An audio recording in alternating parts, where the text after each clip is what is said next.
तो free vector हमने देखा अभी कि वैसा वेक्टर जिसका इनिशियल पॉइंट हमारा फिक्स नहीं होता उसको हम बोलते हैं फ्री वेक्टर। जैसे velocity vector of a particle moving in a straight line, यदि कोई पार्टिकल स्ट्रेट लाइन में मोशन करता है तो उसका जो वेलोसिटी वेक्टर होता है उसको हम बोलते हैं फ्री वेक्टर, ठीक ना। नेक्स्ट हमारा आता है कोलिनियर वेक्टर। कोलिनियर वेक्टर तो हेडिंग डालिए कोलिनियर वेक्टर। कोलिनियर वेक्टर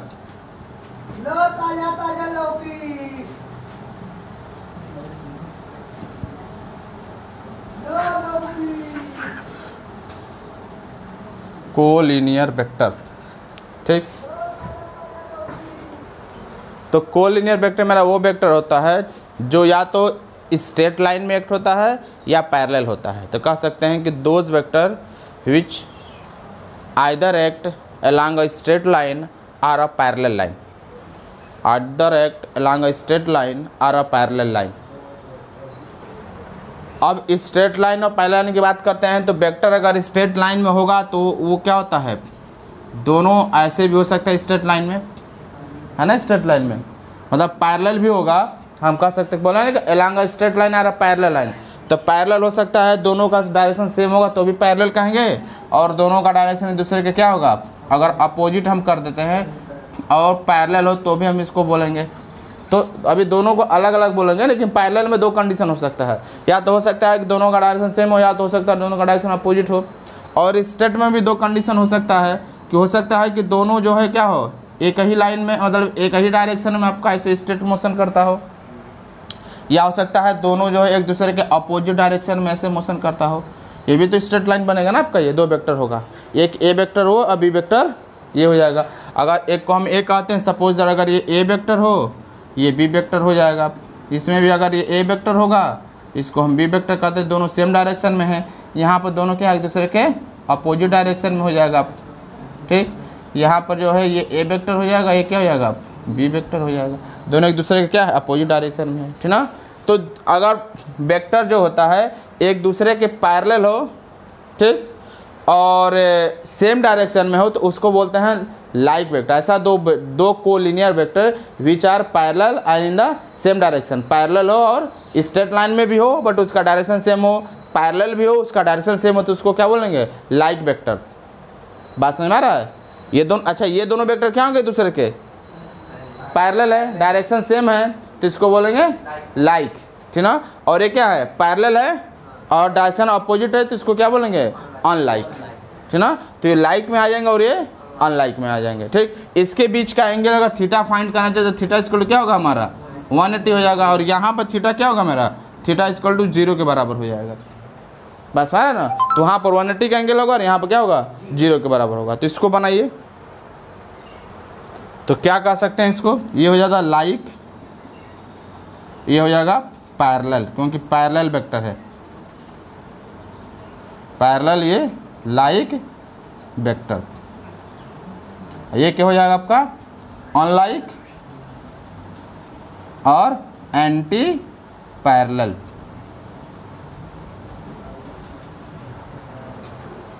ठीक है, ये दोनों एक मतलब डायरेक्शन सेम होगा तो या तो उसे लाइक कहेंगे या तो पैरेलल कहेंगे, और डायरेक्शन अपोजिट होगा तो या तो उसे अनलाइक कहेंगे या तो एंटी पैरेलल कहेंगे। और इस केसेस में एंगल थीटा इक्वल टू 0 और इस केस में एंगल थीटा इक्वल टू 180 होता है। ये दोनों हमारा क्या है, कोलिनियर वेक्टर ही, टू कोलिनियर वेक्टर के केसेस में ये दो मिलता है, लाइक और अनलाइक, पैरेलल और एंटी पैरेलल। कोप्लेनर, ऐसा वेक्टर जो एक ही प्लेन में हो, ठीक ना। अगर एक्स वाई प्लेन में हो तो एक्स वाई प्लेन में जितने वेक्टर होंगे कोप्लेनर बोलेंगे। अगर कोई एक्स वाई में हो और कोई वाई जेड में हो या कोई दूसरे प्लेन में हो तो उसको कोप्लेनर नहीं बोलेंगे। अगर एक्स वाई प्लेन में है तो एक्स वाई प्लेन में जितने भी वेक्टर रहेंगे सबको क्या बोलेंगे, कोप्लेनर। वाई जेड में अगर हो प्लेन में तो अगर वाई जेड में जितने वेक्टर होंगे क्या होंगे, उसको हम कोप्लेनर बोलेंगे। जैसे मान लीजिए मैंने यहाँ पर ले लिया ना, ये डायरेक्शन खींच दिया तो ये क्या होगा, ये इस प्लेन में जो भी रहेगा क्या होगा, कोप्लेनर, क्योंकि ये एक्स है और ये एक्स वाई जेड प्लेन में है। लेकिन अगर हम एक्स और जेड प्लेन लेते इस प्लेन की बात करते हैं तो क्या होगा, इसमें एक्स और जेड का शामिल हो तो उसके तो अब इन दोनों में हम कोप्लेनर नहीं कहेंगे, ये एक दूसरे में कोप्लेनर होंगे, ये एक दूसरे में कोप्लेनर होंगे ना। जो एक ही प्लेन में होता है उसको हम बोलते हैं कोप्लेनर वेक्टर। ठीक, तो ये लिख लीजिए कोप्लेनर वेक्टर। कोप्लेनर जैसे ये है एक्सिस बनाया ना, देखिए अब यहाँ पर 3 अलग अलग एक्सिस बनेंगे। मेरे पास कोई और रफ तो नहीं है, पेज है एक छोटा सा, इसी को ले लेते हैं। ठीक ना, जैसे ये देखिए यहाँ पर जो प्लेन बनेगा ये एक्स वाई प्लेन हो जाएगा, लेकिन इसमें जो प्लेन बनेगा क्या होगा, मान लीजिएगा एक्स ये वाई हो या जेड हो तो क्या होगा, जेड वाई प्लेन बनेगा। और यहाँ पर जो प्लेन बनेगा क्या होगा, एक्स जेड प्लेन होगा। तो हर प्लेन में अगर अब इस प्लेन में, अगर हम इस प्लेन की बात करें एक्स वाई प्लेन के, तो इस वाले प्लेन में अगर जितने भी होंगे हमारे वेक्टर्स को बोलेंगे कोप्लेनर, क्योंकि एक ही प्लेन में है। ये एक इस प्लेन में हो, एक इस प्लेन में हो, या इस प्लेन में हो, एक इस प्लेन में हो, चाहे एक इसमें हो एक इसमें हो, तो उसको कोप्लेनर नहीं बोलेंगे, क्योंकि प्लेन्स क्या होंगे, अलग अलग होंगे। लेकिन अगर एक ही प्लेन में होंगे तो उसको बोलते हैं कोप्लेनर। बात समझ में आ रहा है ना, ये चीज़ है इसमें। अब बात आता है हमारा को इनिशियल वेक्टर, मतलब वो वेक्टर जिसके इनिशियल पॉइंट सेम होते हैं। ठीक ना, तो मतलब इनिशियल पॉइंट सेम है तो क्लियर है कि सारे वेक्टर एक ही पॉइंट से निकलेंगे, तभी इनिशियल पॉइंट सेम होगा। तो जितने वेक्टर हमारे हो जाएंगे जो एक ही पॉइंट से निकलते हैं उसको क्या बोलते हैं, को इनिशियल। तो हम यहाँ कह सकते हैं अगर ये ए वेक्टर हो तो ये वेक्टर हो जाएगा, यहीं से बी वेक्टर को भी निकाल देते हैं और यहीं से सी वेक्टर को भी निकाल देते हैं। तो सारे वेक्टर क्या होगा, को इनिशियल। जो कि इनिशियल पॉइंट इसका क्या है, ओ है, सब एक ही पॉइंट से निकल रहा है तो बोलेंगे को इनिशियल वेक्टर। ठीक ना, दूसरा हमारा क्या है, को टर्मिनल वेक्टर, मतलब सब एक ही पॉइंट पर जाके मिले। ठीक ना, जैसे ये हमारा एक वेक्टर हो गया यहाँ पर, दूसरा वेक्टर हमारा यहाँ पर, तीसरा वेक्टर अगर यहाँ से आ रहा है, फिर कोई वेक्टर इधर से आ रहा है, फिर कोई वेक्टर इधर, मतलब जितने वेक्टर हैं सब एक ही पॉइंट पे जाके मिल रहे हैं तो टर्मिनेट हो रहे हैं, तो सब क्या बोलेंगे, को टर्मिनल वेक्टर। पास में आ रहा है, तो इसको नोट करिए। तो फिर हम आगे बढ़ते हैं जीरो वेक्टर पर। तो ये रहा हमारा को इनिशियल वेक्टर एंड को टर्मिनस वेक्टर, जहाँ पर सारा वेक्टर एक ही साथ आके टर्मिनेट होते हैं, मिल जाते हैं, वो को टर्मिनस।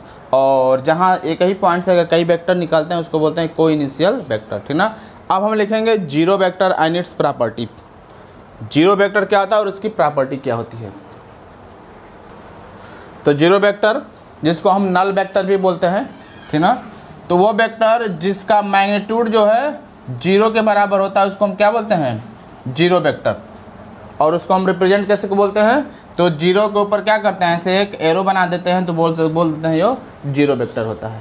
ठीक ना, the vector whose magnitude is equal to zero, जो वेक्टर जिसका मैग्नीट्यूड जीरो के बराबर, हालांकि ऐसा कोई मैग्नेट ऐसा कोई वेक्टर नहीं कि कोई अगर जीरो के बराबर होगा तो फिर वेक्टर हम बनाएंगे कैसे। अगर छोटा सा भी वेक्टर बनाएंगे, छोटा सा भी वेक्टर बनाएंगे तो जीरो के बराबर नहीं होगा, लेकिन है ना, लेकिन मान के चलते हैं कि जिसका मैग्नीट्यूड क्या होगा, जीरो के बराबर होगा, वो जीरो वेक्टर है।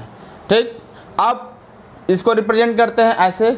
अब हमें सवाल उठता है कि जीरो वेक्टर की हमें ज़रूरत क्यों पड़ी, क्या था needs for the zero vector. ठीक ना, तो जैसे मान लीजिए आपसे कोई कहे कि अगर ए वेक्टर और बी वेक्टर दोनों एक दूसरे के इक्वल हो, यानी हम कह दें कि A vector equal to B vector, और आपसे कोई पूछे कि बताइए कि A vector minus B vector की वैल्यू कितनी होगी, तो अब हम क्या बताएंगे, तो उस समय अब हमें जीरो वेक्टर की ज़रूरत पड़ेगी।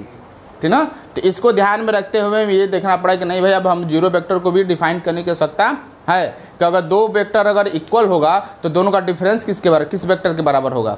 ठीक ना ऐसा, तो यहाँ पर इस रिजल्ट को देखते हुए हमें जीरो वेक्टर को डिफाइन करने की ज़रूरत पड़ी। तो लिखिए जीरो वेक्टर, देख रहे हैं कि अगर दो वेक्टर आपस में इक्वल होगा तो अगर इनको सब्ट्रैक्ट करते हैं तो इसका जो रिजल्ट आएगा अब कुछ क्लियर नहीं हो पाएगा, एक तरह से क्या है, वैनिश हो जा रहा है रिजल्ट इसका। ठीक ना, तो अब इसको ध्यान में रखते हुए हमें एक नए कंसेप्ट की जरूरत पड़ेगी, यानी हमें ये जरूरत पड़ेगी कि नहीं हमें अब जीरो वेक्टर को डिफाइन करना पड़ेगा, तभी नहीं तो फिर हम इसका जो रिजल्ट है हम बता ही नहीं पाएंगे कि कितना होगा।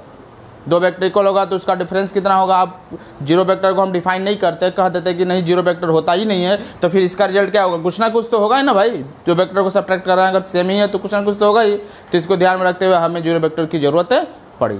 ठीक, तो कुछ जीरो वेक्टर की प्रॉपर्टी है उसको देख लेते हैं। Property of the zero vector, property of the zero vector, ये ओ नहीं है, ओ आर है, और ठीक ना, property of the zero vector.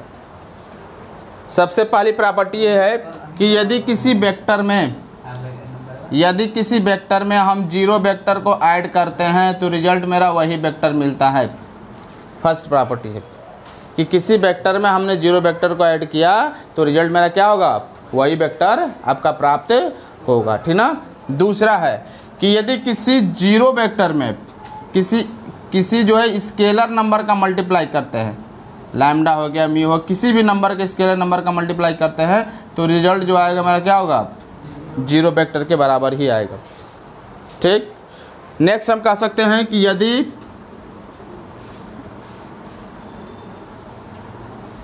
कोई वेक्टर हो उसमें अगर हम जीरो का मल्टीप्लाई कर देते हैं, कोई भी वेक्टर ले लेते हैं और उसमें अगर हम जीरो का मल्टीप्लाई कर देते हैं तो जो रिजल्ट हमें प्राप्त होगा क्या होगा, जीरो वेक्टर के बराबर प्राप्त होगा। ये थर्ड प्रॉपर्टी इसकी हो जाएगी, ठीक। और नेक्स्ट आपका है कि यदि दो नॉन जीरो कोई क्वांटिटी हो, या हम कह सकते हैं कि कोई नॉन जीरो रियल नंबर हो। नॉन जीरो रियल मतलब क्या, जैसे हम 2 ले सकते हैं, 3 ले सकते हैं, 4 ले सकते हैं, 5, ये सारे रियल्स नंबर हैं लेकिन नॉन जीरो हैं, है ना। तो हम कह सकते हैं कि अगर कोई दो नॉन जीरो, दो डिफरेंट जो है नॉन जीरो रियल नंबर हो, ठीक ना, और इस प्रकार हो कि उन दोनों नंबर को मान लीजिए मैंने 2 ले लिया, एक लैम्डा ले लिया, एक म्यू ले लिया, ठीक। ये क्या है, दोनों जो है नॉन जीरो रियल नंबर है।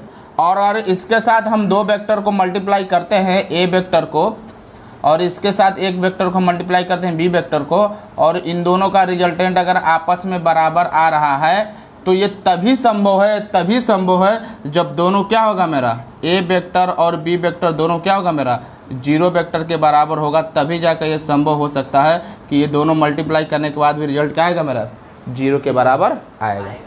बात समझ आ रहा है।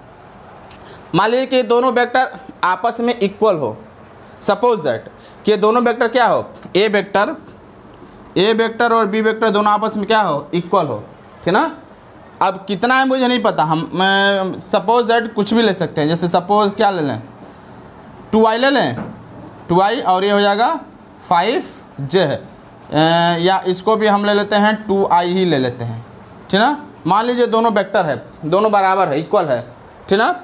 अब इसमें हमें मल्टीप्लाई करना है दो अलग अलग नंबर का, 2 non zero, 2 different non zero number, दो नंबर हैं वो भी क्या हैं, डिफरेंट है। ये म्यू और लैम्डा आपस में इक्वल नहीं है। अगर इसकी वैल्यू 3 होगा तो इसकी वैल्यू कुछ दूसरा होगा ना। तो मल्टीप्लाई करेंगे तो क्लियर इसका रिजल्ट अलग अलग आएगा। इसमें 2 का मल्टीप्लाई करेंगे, इसमें 3 का करेंगे तो रिजल्ट क्या होगा, अलग अलग आएगा। बट ये दोनों रिजल्ट सेम कब होगा, जब ये भी 0 होगा तो लैम्डा का मल्टीप्लाई करेंगे तो 0 आएगा, ये भी 0 होगा तो उसमें म्यू का मल्टीप्लाई करेंगे तो 0 आएगा, ठीक ना। तो अगर दो नॉन जीरो हम नंबर ले लेते हैं और दोनों का मल्टीप्लाई करने के बाद अगर ये दोनों का रिजल्ट सेम आ रहा है, इसका मतलब कि ए भी क्या होगा, जीरो वेक्टर के बराबर होगा, और बी भी क्या होगा मेरा, जीरो वेक्टर, तभी ये संभव है, वरना अगर संभव ये नहीं हो सकता है। बात समझ में क्या कह रहा हूँ। तो इसलिए जो है अगर किसी भी दो वेक्टर में अगर 2 डिफरेंट नॉन रियल नंबर से मल्टीप्लाई करते हैं, अगर ऐसा रिजल्ट पॉसिबल आ जाता है तो ये तभी संभव हो सकता है जब ए और बी दोनों क्या है मेरा, जीरो वेक्टर के बराबर होगा, तब ये रिजल्ट मेरा पॉसिबल हो सकता है, ठीक। तो नोट कर लीजिए इसे। तो चलिए देखते हैं multiplication of vector by real number. अब हम क्या करेंगे कि वेक्टर को जो है एक रियल नंबर से मल्टीप्लाई करके देखेंगे कि मल्टीप्लाई करने के बाद जो न्यू वेक्टर हमें प्राप्त होता है वो किस तरह का वेक्टर मिलेगा। तो हम क्या करेंगे, एक वेक्टर ले लेंगे, हम सपोज कर लेंगे कोई वेक्टर ए है, ठीक। हम सपोज कर लेंगे कि कोई एक वेक्टर ए है जिसको हम एक रियल नंबर लैम्डा से मल्टीप्लाई कर रहे हैं, ठीक ना। वेक्टर को जो है लैम्डा से मल्टीप्लाई करेंगे। Suppose if you multiply a vector by a real number lambda, then the resultant vector will be lambda time to the original vector. जो हमारा ओरिजिनल वेक्टर होता है, अगर इसमें हम लैम्डा से मल्टीप्लाई कर देंगे तो जो मेरा रिजल्टेंट वेक्टर होगा ए लैम्डा, वो पहले वाले वेक्टर के लैम्डा टाइम के क्या होगा, बराबर हो जाएगा। जैसे अगर ये वेक्टर बी होगा तो बी वेक्टर जो होगा लैम्डा ए वेक्टर के क्या होगा, बराबर होगा। नहीं समझ में आया, चलिए अभी समझ में आएगा। मान लीजिए मैंने एक वेक्टर ले लिया ए वेक्टर, ठीक ना, और इसमें हम 2 का मल्टीप्लाई कर देंगे तो जो वेक्टर मिलेगा वो पहले वाले के 2 गुने के बराबर मिलेगा, ठीक ना। अरे भाई ये वेक्टर ए में हम 2 से मल्टीप्लाई करेंगे तो 2 गुना जितना होगा इसका लेंथ 2 गुना होगा, 4 का मल्टीप्लाई करेंगे 4 गुना होगा, 5 का मल्टीप्लाई करेंगे 5 गुना होगा, x का मल्टीप्लाई करेंगे x गुना होगा, p का मल्टीप्लाई करेंगे p गुना होगा, अगर p मेरा रियल नंबर हो, x मेरा रियल नंबर हो, लैम्डा का मल्टीप्लाई करेंगे लैम्डा गुना हो जाएगा, ठीक ना। डायरेक्शन क्या होगा उसका, सेम होगा। अगर लैम्डा पॉजिटिव हो तो अगर ये मेरा नंबर 2 अगर पॉजिटिव हो तो सेम डायरेक्शन होगा as the direction of vector A. लेकिन जो उसका मैग्नीट्यूड होगा वेक्टर ए के जितने का मल्टीप्लाई करेंगे 2 का मल्टीप्लाई करेंगे तो 2 गुना के बराबर होगा, लैम्डा का मल्टीप्लाई करेंगे तो लैम्डा गुना के बराबर हो जाएगा। अगर कोई वेक्टर है उसमें अगर हम 3 का मल्टीप्लाई करते हैं, वेक्टर है अगर इसमें हम 3 का मल्टीप्लाई करते हैं तो क्या होगा, पहले वाले वेक्टर का क्या होगा 3 टाइम्स हो जाएगा, 3 गुने के बराबर हो जाएगा वेक्टर ए। लेकिन अगर ये लैम्डा का मेरा नेगेटिव नंबर, यहाँ पर जो वेक्टर बी बनेगा, vector B is 3 time the vector A, vector A का 3 टाइम होगा। लेकिन अगर यही नंबर मेरा अगर नेगेटिव हो, जैसे मान लेंगे माइनस लैम्डा मेरा हो, तो उसमें अगर ए से मल्टीप्लाई करेंगे तो मैग्नीट्यूड तो मेरा सेम होगा इस ए वेक्टर के बराबर। अगर इस ए वेक्टर में अगर इस वेक्टर में हम माइनस लैम्डा से मल्टीप्लाई करते हैं तो मैग्नीट्यूड तो मेरा सेम होगा, बस डायरेक्शन इसका क्या होगा अपोजिट हो जाएगा। और ये बी वेक्टर जो होगा माइनस लैम्डा ए वेक्टर के क्या होगा बराबर हो जाएगा। अगर हम -2 से या इसे में -3 से मल्टीप्लाई इस ए वाले वेक्टर में इस ए वेक्टर में अगर हम मल्टीप्लाई करते हैं -3 रियल नंबर, कोई अगर रियल नंबर -3 से मल्टीप्लाई करेंगे तो जो मेरा रिजल्टेंट वेक्टर मिलेगा बी जो होगा वो मैग्नीट्यूड में 3 टाइम होगा, बट अपोजिट डायरेक्शन होगा। जिधर ए का डायरेक्शन होगा उधर क्या होगा, उसके अपोजिट डायरेक्शन क्या होगा, बी का डायरेक्शन होगा। तो इस तरह का किसी वेक्टर में अगर हम रियल नंबर का मल्टीप्लाई करते हैं तो अगर वो पॉजिटिव नंबर है, अगर वो पॉजिटिव है तो वो लैम्डा टाइम का मल्टीप्लाई, अगर लैम्डा का मल्टीप्लाई करते हैं तो लैम्डा टाइम का मल्टीप्लाई होगा। और अगर लैम्डा पॉजिटिव है तो सेम डायरेक्शन होगा, बट अगर लैम्डा नेगेटिव है तो उसका डायरेक्शन क्या होगा अपोजिट होगा, बट मैग्नीट्यूड में वो लैम्डा टाइम के ही इक्वल होता है। ठीक, तो देखते हैं multiplication of vector by scalar, ठीक ना। अब हम क्या करेंगे, किसी एक वेक्टर को स्केलर से मल्टीप्लाई करेंगे और मल्टीप्लाई करने के बाद देखेंगे उसकी यूनिट क्या होती है। जैसे सपोज दैट मैंने एक वेक्टर ले लिया ए, ठीक, और इसका मल्टीप्लाई हम एक स्केलर नंबर लैम्डा से कर रहे हैं। और सपोज दैट ये लैम्डा ऐसा है जिसके पास यूनिट ना हो, यानी यूनिट लेस क्वांटिटी हो, ठीक ना। तो हम कह सकते हैं कि यदि कोई मेरा वेक्टर हो और लैम्डा मेरा प्योर नंबर हो जिसके पास कोई यूनिट ना हो, तो उसका अगर हम मल्टीप्लाई करेंगे तो मल्टीप्लाई करने के बाद तो अभी आपने देखा क्या होगा, लैम्डा टाइम हो जाएगा। ये भाई जो वेक्टर मिलेगा वो लैम्डा टाइम हो जाएगा। इसकी यूनिट उतना ही होगी जितना इसकी यूनिट होगी, क्योंकि लैम्डा के पास तो मेरी खुद की यूनिट है नहीं, वो यूनिट इसके लिए से क्योंकि प्योर नंबर है, ठीक ना। तो ये नो यूनिट इसके पास है, तो मल्टीप्लिकेशन करने के बाद जो मेरा वेक्टर मिलेगा उस वेक्टर का यूनिट सेम होगा जितना ए वेक्टर का यूनिट होगा। बात समझ मैं क्या कह रहा हूँ, क्योंकि हम मल्टीप्लाई किससे कर रहे हैं, एक प्योर नंबर से कर रहे हैं मल्टीप्लिकेशन जिसके पास यूनिट है। हमने बोला कि अगर कोई वेक्टर ए हो उसका मल्टीप्लिकेशन हमें चूंकि स्केलर से करना है तो स्केलर में 2 चीज़ हम ले सकते हैं, 2 कंडीशन, कि हम जिसका मल्टीप्लाई कर रहे हैं अगर वो प्योर नंबर हो, जैसे लैम्डा का मल्टीप्लाई करें तो लैम्डा अगर प्योर नंबर हो यानी इसके पास कोई यूनिट ना हो। प्योर नंबर मतलब मैं समझिएगा कि 0 है, ठीक ना। प्योर नंबर है, अगर इसके पास कोई यूनिट ना हो तो अगर हम ए के साथ इसका मल्टीप्लाई करेंगे तो अभी आप पीछे देखें कि उसका जो मैग्नीट्यूड होगा क्या होगा, लैम्डा टाइम हो जाएगा। और अगर यूनिट की हम बात करते हैं तो जितनी इसकी यूनिट होगी उतना ही इसकी यूनिट होगी, क्योंकि लैम्डा की कोई यूनिट नहीं है तो इसलिए जो इसकी यूनिट होगी ये क्या होगी, इसकी यूनिट हो जाएगी। ये चीज़ समझ में आ रहा है बात है, क्यों अमन। जैसे मान लीजिए कि मैंने एक वेक्टर लिया और इसकी यूनिट मान लीजिए क्या है, मीटर पर सेकेंड है, ठीक ना। और हम इसमें लैम्डा से मल्टीप्लाई करेंगे तो क्या आएगा, लैम्डा वेक्टर आएगा। अब इसकी यूनिट निकालेंगे तो क्या आएगा, मीटर पर सेकेंड ही तो आएगा, क्योंकि इसकी तो यूनिट कोई है ही नहीं है भाई, लैम्डा की यूनिट नहीं ना है। अब मेरा जो एक यूनिट होगी वही यहाँ पर होगा, यहाँ पर जो एक यूनिट होगी वही यहाँ पर भी हो जाएगा यूनिट। पास में आ रहा है। तो ऐसा क्यों हो रहा है, क्योंकि हम लैम्डा जिससे मल्टीप्लाई कर रहे हैं वो यूनिट लेस है, उसकी खुद की यूनिट नहीं है, वो रियल नंबर है, प्योर नंबर है। इसलिए मल्टीप्लाई करने के बाद जो हमें मिलेगा वो क्या होगा, वो पहले वाले वेक्टर के बराबर ही उसकी यूनिट हो जाएगी। लेकिन सपोज दैट कि लैम्डा अगर कोई स्केलर क्वांटिटी हो जिसके पास खुद की अपनी यूनिट हो, जैसे कोई एक स्केलर बताइए, ऐसा कोई क्वांटिटी बताइए जो स्केलर हो। जैसे सपोज मैंने मास ले लिया, ठीक ना। तो मास क्या होता है आपका, लैम्डा जो है अगर इसकी यूनिट जो है मास केजी होता है ना आपका, इसकी यूनिट क्या हो जाएगी, केजी हो जाएगी। अब इसका मल्टीप्लिकेशन अगर हम वेलोसिटी से करते हैं, क्योंकि वेलोसिटी भी एक वेक्टर क्वांटिटी है, है ना। तो अगर हम मास का मल्टीप्लिकेशन अगर हम वेलोसिटी से करते हैं तो जो हमें मिलता है क्या, मोमेंटम मिलता है ना। तो अब मोमेंटम की जो वैल्यू यूनिट होगा वो इन दोनों के यूनिट के प्रोडक्ट के बराबर होगा, क्योंकि अब यहाँ पर लैम्डा के भी यूनिट हो गया, यहाँ पर नहीं था लैम्डा की यूनिट, इसलिए हमें उसकी यूनिट प्रोडक्ट करने की ज़रूरत नहीं पड़ी। और यहाँ पर जो लैम्डा हम ले रहे हैं उसकी भी यूनिट है और जो वेलोसिटी है उसकी भी यूनिट है। जब दोनों को कंबाइन करेंगे तो जो रिजल्ट आएगा वो इन दोनों के वेलोसिटी के क्या होगा, प्रोडक्ट के बराबर आएगा।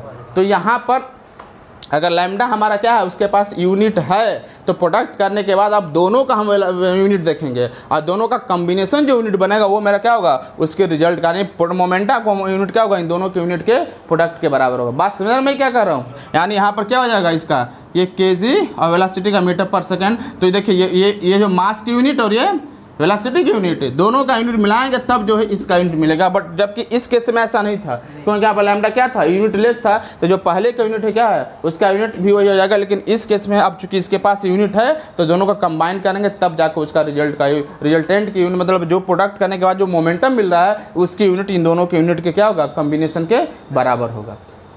बस समझ रहा है। तो इस तरह हम किसी वेक्टर में अगर मल्टीप्लाई करें स्केलर का तो ये सिचुएशन हमारे सामने आ सकता है। ठीक, नोट करिए इसे। कोई डाउट?